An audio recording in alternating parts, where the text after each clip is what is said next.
Welcome to WBCS Guide YouTube channel. Dear aspirants, idioms and phrases এর আজকে আমাদের 4th class. এখানে যে ইডিয়মসগুলো আছে সেটা প্র্যাকটিসের জন্য তোমরা পিডিএফ আকারে টেলিগ্রাম গ্রুপে পেয়ে যাবে।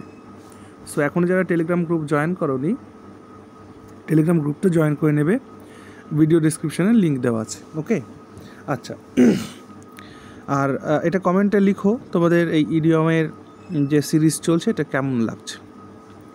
চল, প্রথম প্রশ্ন আজকে যে when I entered the house everything was at 6s and 7s। তো 6s and 7s এটা একটা ইডিয়ম, এর মানে হচ্ছে এলোমেলো অবস্থা, কোনো কিছু সাজানো গোছানো নেই, সব ডিসঅর্ডার ওয়েতে রয়েছে। Option C is the right answer here. তাহলে অ্যাট 6s and 7s মানে হচ্ছে 6-7 অবস্থা হয়ে রয়েছে। তাহলে এটা মানে একদম অগোছালো অবস্থায় হয়ে রয়েছে, ঠিক আছে। স্ক্যাটার্ড ওয়েতে সমস্ত কিছু রয়েছে, অর্থাৎ in disorder or confusion. Okay, চলো নেক্সট।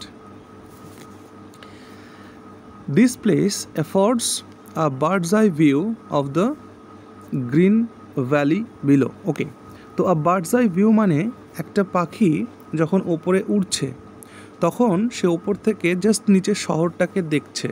ওকে, তার মানে একটা জেনারেল ভিউ। ওকে, যে ভিউটার মধ্যে ডিটেল ডেসক্রিপশান হয়তো থাকবে না বা মাইনিউট তথ্যগুলো হয়তো ধরা পড়বে না, কিন্তু একটা জেনারেল ভিউ, একটা জেনারেল ভিউ পাওয়া যাবে। হ্যাঁ, so option A is the right answer here, not overview. আর বার্ডস আই ভিউ মানে কিন্তু অ্যান ওভারভিউ নয়। ওকে, আর জেনারেল ভিউ মানে অ্যাবাভ একটা সিচুয়েশান থেকে, মনে করো কোনো একটা টাওয়ারে তুমি দাঁড়িয়ে আছো, সেই টাওয়ার থেকে তুমি নিচের গোটা শহরটা দেখতে পাচ্ছ, একটা জেনারেল ভিউ দেখতে পাচ্ছ, কিন্তু ওই শহরের কোথায় কি হচ্ছে না হচ্ছে, কে কী করছে না করছে এটা তুমি দেখতে পাচ্ছ না। আবার এটার মানে এটাও দাঁড়ায় যে কেউ একজন বস, সে টপ পজিশনে রয়েছে, সে কিন্তু অফিসের সবাইকে খেয়াল করছে কে কী করছে না করছে, যদিও সে পুরোটা বুঝতে পারছে না যে আলটিমেটলি কী হচ্ছে, কিন্তু সবার দিকে নজর দিতে পারছে। So a bird's eye view মানে হচ্ছে আ জেনারেল ভিউ। ওকে, চলো। A close fisted man does not know the significance of human life. তো একজন ক্লোজ ফিস্টেড ম্যান, সে মানব জীবনের যে সিগনিফিক্যান্স সেটাকে বুঝতে পারে না, সেটাকে জানতে পারে না। তো ক্লোজ ফিস্টেড, ফিস্ট মানে হচ্ছে মুষ্টি, তাহলে হাতের মুষ্টি যে মুঠ করে চলে, সাধারণত তাকে আমরা কৃপণ বলে থাকি। তার মানে আ ক্লোজ ফিস্টেড ম্যান মানে হচ্ছে আ মাইজার, একজন কৃপণ ব্যক্তি, যার হাত থেকে কিছু বেরোতে চায় না, সবসময় হাতের মুঠটা বন্ধ থাকে, যে কাউকে কিছু দিতে চায় না, তার মানে কি সে কৃপণ। ওকে, ব্ল্যাক অক্স, দেখো ব্ল্যাক অক্সকে মানে কালো ষাঁড়, আর এই কালো ষাঁড়কে অ্যাজ আ ডেমন হিসাবে কল্পনা করা হয়। তাহলে আমরা যেমন এখানে ভারতবর্ষে কালো বিড়াল দেখলে আর সেটাকে ডেমন মনে করি, বা কালো বিড়ালে পথ কাটলে বিপদ মনে করি, ঠিক তেমনি ইউরোপিয়ান কান্ট্রিগুলোতে ব্ল্যাক অক্স, কালো ষাঁড় দেখলে তারা সেটাকে মিসফরচুন বা তোমার ব্যাড লাক বা ক্যালামিটির একটা সিম্বল হিসাবে তারা দেখে। তো সেই কারণে option C will be the right answer, that is misfortune. Okay, তো এখানে বুঝতে পারছো যে তোমরা 63 পরে 1 কেন আসলো। এই 63 পর্যন্ত আমরা ইডিয়মস করেছি হচ্ছে এ সিরিজের ইডিয়ম, অর্থাৎ আমরা এ থেকে শুরু করে জেড পর্যন্ত যত ধরনের ইডিয়মস আছে সেগুলোকে কমপ্লিট করব। তো এটা তোমরা এ সিরিজের ইডিয়মটা এই পর্যন্ত শেষ হয়ে গেল। এরপর আসছে বি সিরিজের ইডিয়ম। দেখো এখান থেকে যা ইডিয়মস তুমি পাবে দেখবে বি লেটার দিয়ে শুরু হয়েছে। চলো, তাহলে next is break a lance with. Okay, break a lance. Now what is the meaning of lance? দেখো ইডিয়ম আমি তোমাদের শুরুর দিনই বলেছিলাম যে ইডিয়মের কিছু কিছু মিনিংস হয়, তো লিটারাল মিনিংস হয়, আবার কিছু কিছু মেটাফরিক্যাল মিনিংস হয়। এই সমস্তটা কিছু বুঝে আমাদেরকে একটা নিজেদের মধ্যে নেমনিক তৈরি করতে হবে, আর সেই নেমনিক অনুযায়ী এইগুলোকে মনে রাখার চেষ্টা করতে হবে। সো এই ক্লাসগুলোকে যদি তোমরা নিয়মিত দেখতে থাকো তাহলে আশা করি যে এটা ভুল হওয়ার কোনো জায়গা থাকবে না। দেখো যখন আমরা লেন্সের কথা বলি, LNCEতেও লেন্স মানে কি জানো তো? লেন্স মানে হচ্ছে বর্ষা বা বল্লম, যেটা দিয়ে মানুষ শিকারে ব্যবহার করে, ঠিক? তো সেইটাকে তুমি ভাঙছো, তাহলে তুমি বল্লম দিয়ে, বা তুমি যখন বর্ষা নিয়ে হাতে রয়েছো, তার মানে তুমি you are in a mood of fighting with someone. Okay, now সেই বর্ষা বা বল্লমটাকে যদি তুমি ভেঙে ফেলো তাহলে তুমি ফিজিক্যাল লড়াইতে যাবে না, মৌখিক লড়াইতে যাবে। তার মানে একটা বল্লমকে ভেঙে ফেলা বা অস্ত্রকে ভেঙে ফেলা মানে you are willing to argue against. তুমি তর্কে জড়াতে চাচ্ছ বা ঝগড়া করতে চাচ্ছ, বিতর্কে জড়াতে চাচ্ছ। তাহলে বল্লম ভেঙে ফেলা, বর্ষা ভেঙে ফেলা এর মানে কি, যে তুমি যুদ্ধ করতে চাচ্ছ না, ফিজিক্যালি লড়াই করতে চাচ্ছ না, তুমি তর্ক বিতর্কের মাধ্যমে, বিবাদের মাধ্যমে সেই জিনিসটাকে সমাধান করার চেষ্টা করছো। Are you getting? তার মানে এটার মানে বলতে পারো যে to engage in a honourable fight, okay, or to engage in a competition. তুমি সরাসরি লড়াই ছিল, একটা কম্পিটিশান বা ফেয়ার কম্পিটিশানে যেতে চাচ্ছ, আর কোনো কিছুর বিরুদ্ধে তর্ক বিতর্কে জড়াতে চাচ্ছ, এটা হলো ব্যাপার সরাসরি লড়াই ছেড়ে। তাহলে বোঝা গেল ব্যাপারটা কী হলো? ওকে, বেশ। Now broken reed. Now what is the meaning of reed here? Reed মানে আমরা নলখাগড়া চিনি, নলখাগড়া, যারা গ্রামের ছেলে তারা চিনবে নলখাগড়া। তো এই রিড মানে হচ্ছে নলখাগড়া। তাহলে ব্রোক রিড মানে কি? ব্রোক রিড মানে হচ্ছে যে নলখাগড়া, দুর্বল জিনিস, সেটা ভেঙে চুরে অবস্থায় রয়েছে। তার মানে কি দাঁড়ালো? তার মানে দাঁড়ালো সাপোর্ট দ্যাট ফেল্ড। এমন কিছু সহযোগিতা তুমি নিচ্ছ বা এমন কিছু সাপোর্ট তুমি নিতে চাচ্ছ যেটা ব্যর্থ হচ্ছে, ওকে, ফেইলিং সাপোর্ট বা ফেইল্ড সাপোর্ট। এটাকে এভাবেও মনে রাখতে পারো যে একটা আনরিলায়েবল সাপোর্ট বা একটা উইক সাপোর্ট, বা এমন ব্যক্তি যাকে রিলাই করা, যাকে বিশ্বাস করা যাচ্ছে না, not for his treachery but for his weakness, okay. কোনো মানুষকে তুমি বিশ্বাস করতে পারছো না, কোনো মানুষকে তুমি ট্রাস্ট করতে পারছো না তার বেইমানি করার জন্য নয়, তার দুর্বলতার জন্য, ওকে। তার মানে ব্রোক রিড মানে একটা দুর্বল সাপোর্ট বলতে পারো বা উইক সাপোর্ট বলতে পারো, ওকে। চলো নাও ব্যাক আউট। দেখো ব্যাক আউট অফ মানে কি? উইথড্র করে নেওয়া। ব্যাক আউট অফ মানে উইথড্র করা, রিফিউজ মানে কোনো কিছু করতে, মানে to refuse to keep a promise. তুমি কোনো একটা প্রমিস করেছিলে, সেটা তুমি রাখতে পারছো না, সেটাকে ব্যাক করে নিচ্ছ। তো ব্যাক আউট অফ মানে উইথড্র করে নেওয়া, ওকে। অর্থাৎ উইথড্র ফ্রম আ কমিটমেন্ট, কোনো একটা কমিটমেন্ট তুমি করেছো সেটাকে তুমি উইথড্র করে নিচ্ছ, সেই অর্থে আমরা এই ইডিয়মটা ইউজ করি, that is back out of. Next, break Priscian's head, okay. Priscian's head মানে প্রিসিশন। দেখো কনস্ট্যান্টিনোপলে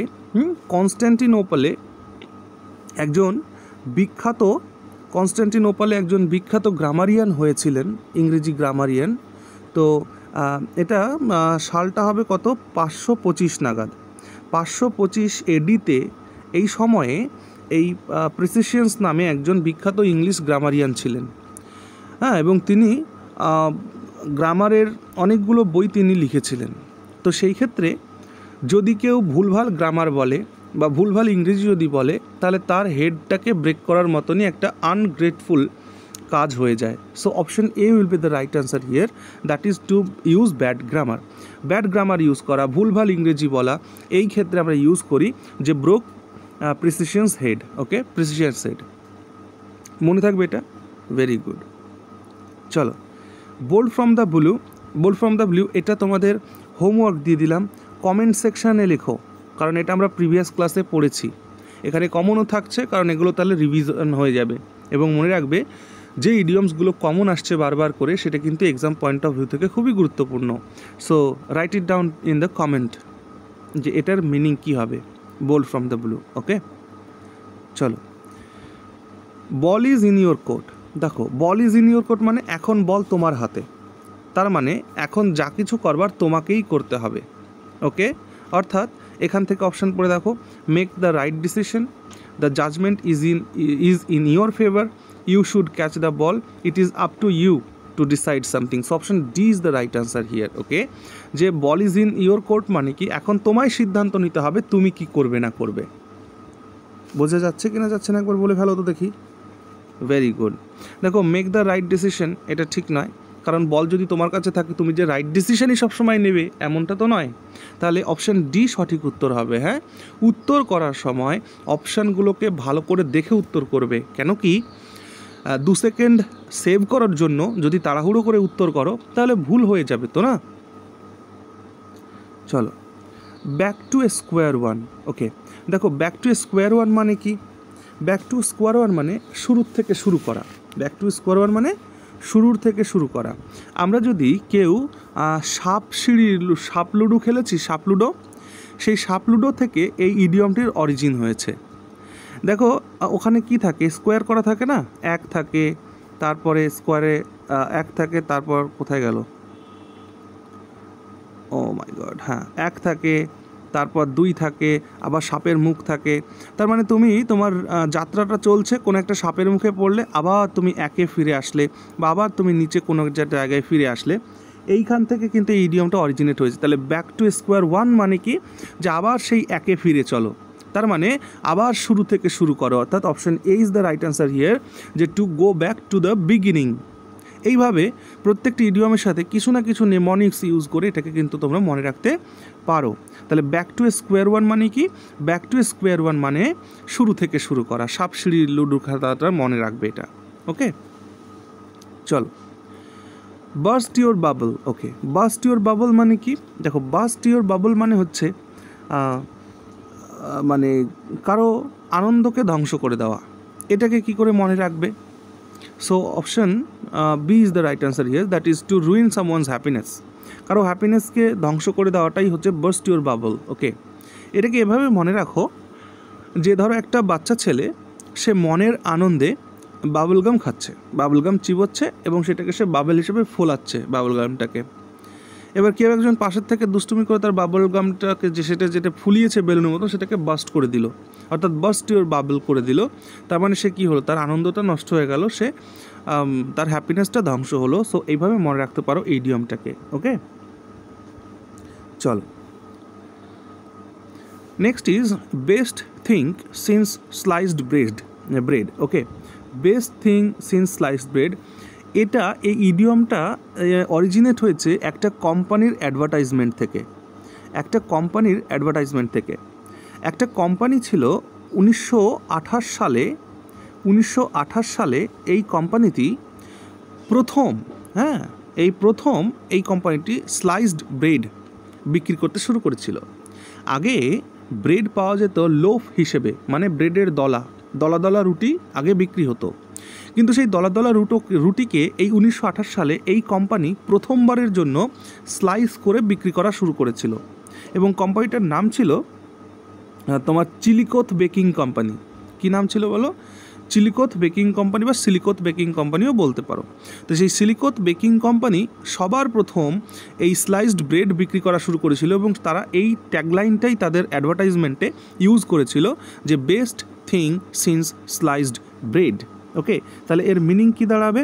এর মিনিং দাঁড়াবে যে একটা গুড ইনভেনশন, হ্যাঁ, বা একটা নোটেবল নিউ আইডিয়া, বা কোনো ব্যক্তি যে একটা ভালো কিছু নিয়ে এসছে।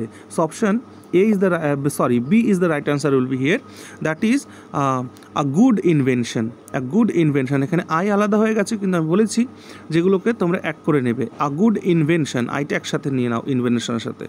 তাহলে এটা বোঝা গেল যে আগে ব্রেডগুলো লোফে বিক্রি হতো, সেটাকে এখন স্লাইসড করে বিক্রি করা শুরু হলো। তার মানে একটা নতুন কিছু সৃষ্টি হলো, একটা নোটেবল নিউ আইডিয়া বা নোটেবল একটা নতুন জিনিসের তৈরি হলো। সেই ক্ষেত্রে আমরা ইউজ করে থাকি best thing since sliced bread, মানে আ গুড ইনভেনশন অথবা আ নিউ ইনভেনশন। ওকে, চলো, বি ইন ফোর্স। দেখো বি ইন ফোর্স মানে কি? শক্তিশালী হওয়া, সমর্থবান হওয়া। তাহলে বি ইন ফোর্স মানে কি? বি ইন ফোর্স মানে শক্তিশালী হওয়া বা সমর্থবান হওয়া। এটাকে বলতে পারো যে বি ইন লার্জ নাম্বার, সংখ্যায় বৃদ্ধি করা, অথবা অ্যাট ফুল স্ট্রেংথ বা ফুল স্ট্রেংথে আসা, বা in great strength or number. Okay, option B is the right answer here, be in force. তোমার কাছে সংখ্যা বেশি থাকলে, তোমার কাছে সামর্থ্য বেশি থাকলে তবেই তোমাকে বলা হবে যে you are be in force. Okay, বেশ। Now be in two minds. দেখো বি ইন টু মাইন্ডস মানে কি? মানে তোমার মনের মধ্যে দুটো জিনিস চলছে, তুমি সিদ্ধান্ত নিতে পারছো না কোনটা করব কোনটা করব না। তাহলে বি ইন টু মাইন্ডস মানে এক শরীরে বা এক মাথায় দুটো চিন্তা ভাবনা চলছে। তো এটা কখনোই আমাদের জন্য ভালো হয় না। So option B is the right answer here, unable to decide. Be in two minds মানে কি? যে তুমি এটা করবে না ওটা করবে, এই দিকে যাওয়া উচিত না ওই দিকে যাওয়া উচিত, এটা কোনো কিছু বুঝে উঠতে পারছো না, সেই জন্য unable to decide, you are unable to decide something. Okay, so be in two minds মানে কোনো কিছু সিদ্ধান্ত নিতে না পারা। চলো next is by fits and starts. দেখো বাই ফিটস অ্যান্ড স্টার্টস এটা খুব কমন ইউজড আর কমন অ্যাজড একটা ইডিয়মস, যার মানে হচ্ছে ইরেগুলারলি। নাও এটা কি করে মনে রাখবো? ধরো তুমি একটা গাড়ি নিয়ে বেরিয়েছো, সেই গাড়িটা খাটারা হয়ে গেছে একদম, বারবার করে তার চাকা খুলে যাচ্ছে বা কোনো পার্সপত্র খুলে যাচ্ছে, সেটাকে তুমি ফিট করছো, তারপর আবার স্টার্ট করছো, সেটা কিছু দূর যাচ্ছ, আবার সেটা খুলে পড়ছে, আবার সেটাকে ফিট করছো, আবার স্টার্ট করছো। তাহলে ফিট করছো, স্টার্ট করছো, ফিট করছো, স্টার্ট করছো, তার মানে তোমার যে যাত্রাটা হচ্ছে সেই যাত্রাটা হচ্ছে ইরেগুলার যাত্রা হচ্ছে, তোমার যে স্পিড সেটা ইরেগুলার হচ্ছে। এভাবেই মনে রাখার চেষ্টা করবে এটা। ওকে, বেশ। আমি আশা করছি যে একবারই ক্লাস দেখলে এই ইডিয়মসগুলো জীবনে আর ভুল হবে না। আমি যে কথাগুলো বলছি ইডিয়মস দেখার সাথে সাথে তোমাদের ব্রেনে এটা চলে আসবে, গ্যারান্টি। প্র্যাকটিস করে দেখো। চলো, বল ইজ ইন ইউর কোর্ট। দেখো বল ইজ ইন ইউর কোর্ট মানে এটা বোধহয় আমরা একটু আগে পড়ে আসলাম, তাহলে আবার কমন এসছে। তাহলে বল ইজ ইন ইউর কোর্ট মানে কি? তোমার কাছে এখন বল, সিদ্ধান্ত যা কিছু তোমাকে নিতে হবে। তাহলে অপশান পড়ো, অপশান পড়ো। That is option C, it is up to you to make the next decision or step. Next পদক্ষেপ কী হবে এটা এখন তোমার উপর ডিপেন্ড করছে, তুমি কী পদক্ষেপ নিতে চাও। ওকে, সো অপশান পড়ে কিন্তু উত্তর করতে হবে। চলো, বেস্ট অফ দ্য কী বলছে? Best of both worlds. আচ্ছা, বেস্ট অফ বোথ ওয়ার্ল্ডস মানে কী বলো তো? হিন্দিতে একটা প্রবাদ আছে না, দোনো হাত মে লাড্ডু, মানে এদিকে গেলেও প্রফিট ওদিকে গেলেও প্রফিট। তো সেই অর্থে আমরা ইউজ করি যে বেস্ট অফ বোথ ওয়ার্ল্ডস, মানে দুটো বিশ্ব থেকেই, দুটো জগৎ থেকেই তোমার জন্য ভালো কিছু রয়েছে। So what is the answer here? Answer is option number B, that is a situation wherein someone has the privilege of enjoying two different opportunities.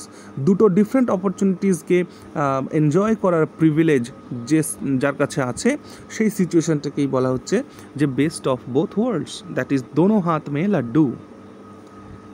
চলো, বিয়ন্ড দ্য পেল। নাও আমরা এখানে পেল কথার অর্থটা জানি, আমরা জানি যে পেল মানে বিবর্ণ বা ফ্যাকাশে, তাই না? কিন্তু পেল কথার আর একটা মানে আছে, মনে রাখবে। পেল কথার মানে হচ্ছে ফেন্স।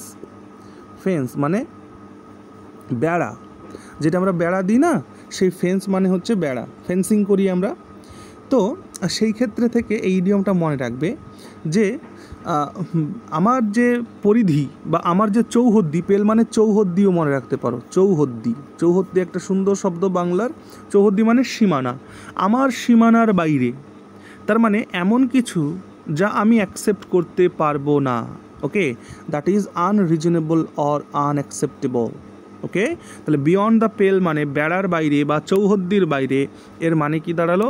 যে something unreasonable or something that unacceptable. বোঝা যাচ্ছে কিনা যাচ্ছে না? চলো next, that is bark is worse than his bite. Okay, bark is worse than his bite মানে কামড়ানোর থেকে তার চিৎকার চেঁচামেচি খারাপ, এটা বলার চেষ্টা করা হচ্ছে।